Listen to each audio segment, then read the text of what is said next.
You know, outsourcing a game's development to a company that's not in-house can sometimes be a risky project. Mega Man Dr. Wily's Revenge was outsourced to Minakuchi Engineering, which did a really good job, but that was mostly because the leader of the development team was a huge Mega Man fan.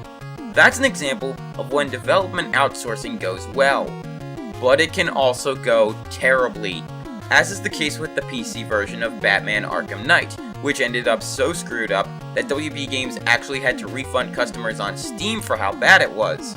Some development companies work better than others, which is why it confuses me how Mega Man 2 for Game Boy ended up being outsourced to a completely different company than Dr. Wily's Revenge.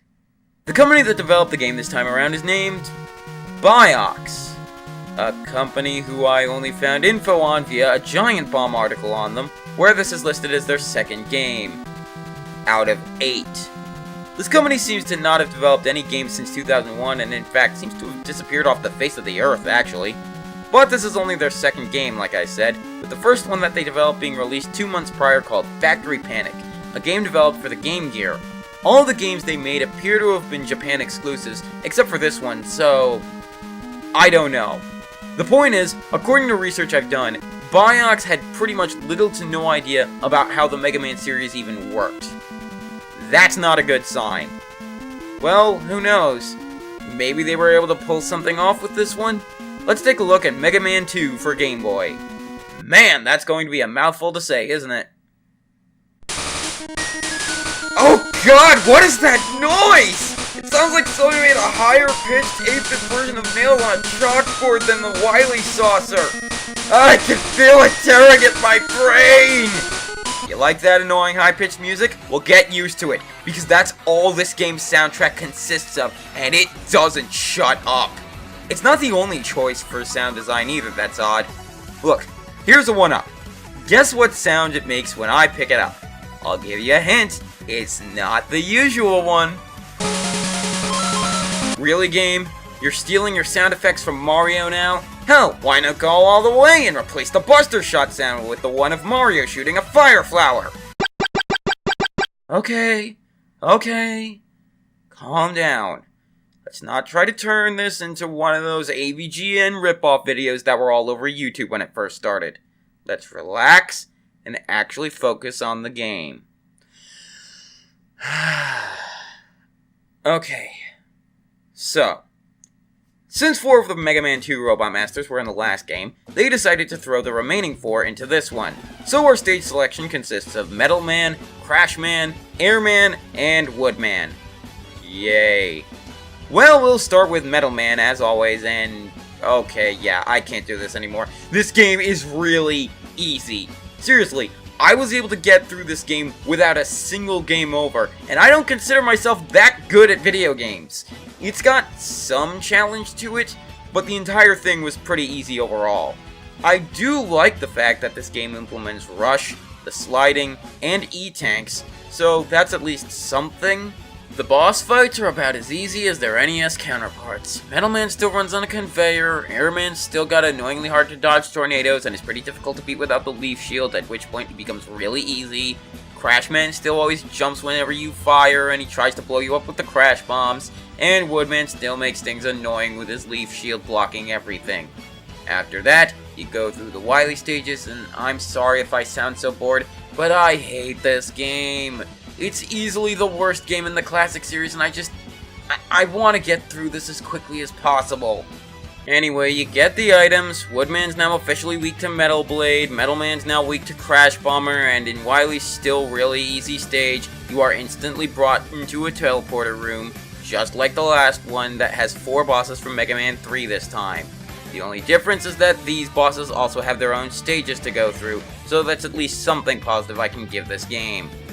Although having to play more Mega Man 2 for Game Boy with more ear-bleeding chiptune music might as well be considered a bad thing.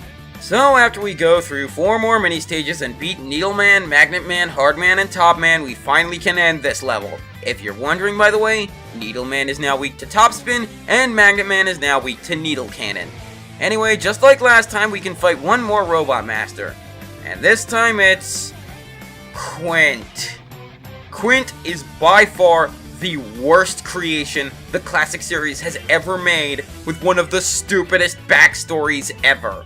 So apparently, Wily used a time machine to go about 38 years into the future and grabbed a Mega Man who was no longer a fighting robot and had instead gone back to his helper robot model before turning him into Quint and giving him this stupid freaking pogo stick jackhammer thing called the Sakugarne.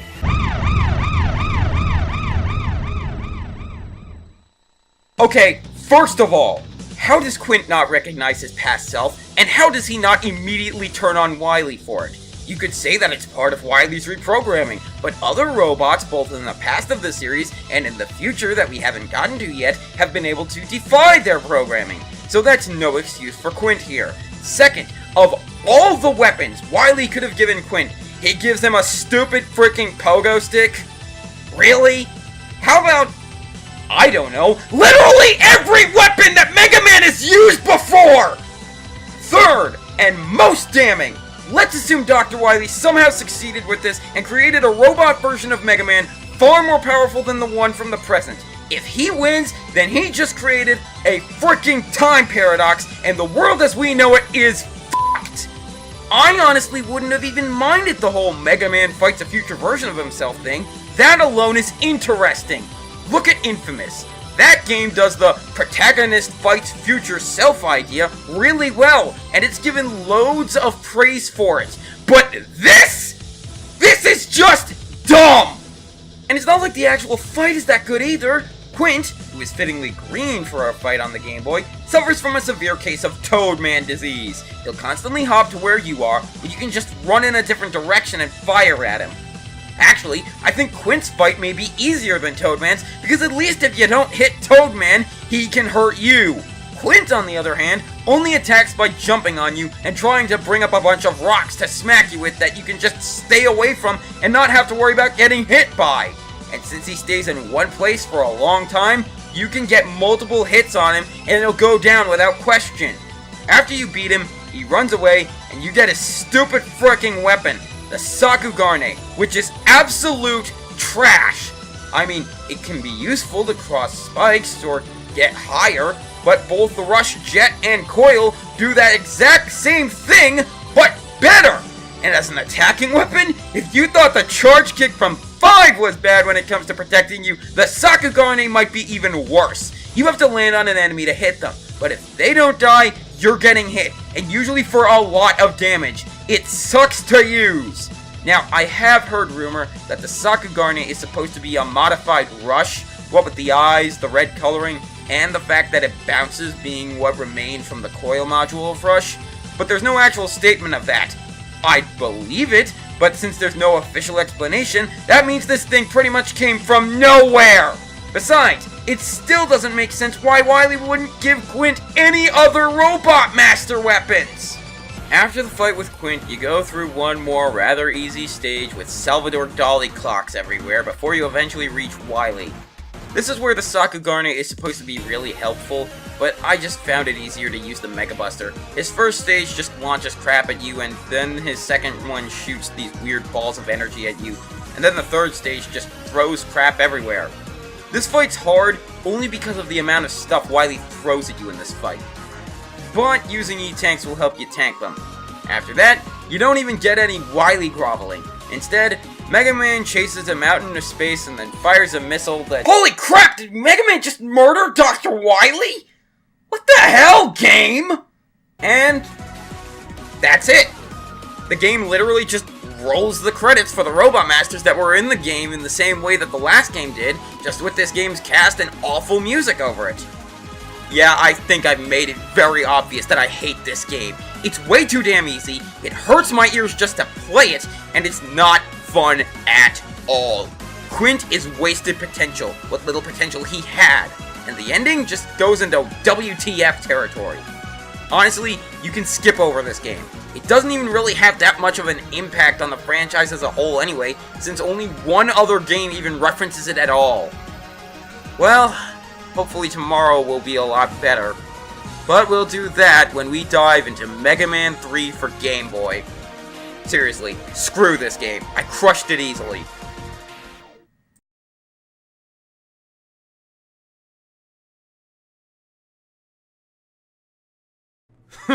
Stupid kid thinks he's hot stuff just because he beat that weak little shrimp Quint. I'll take care of this for Wily and show just how strong I am.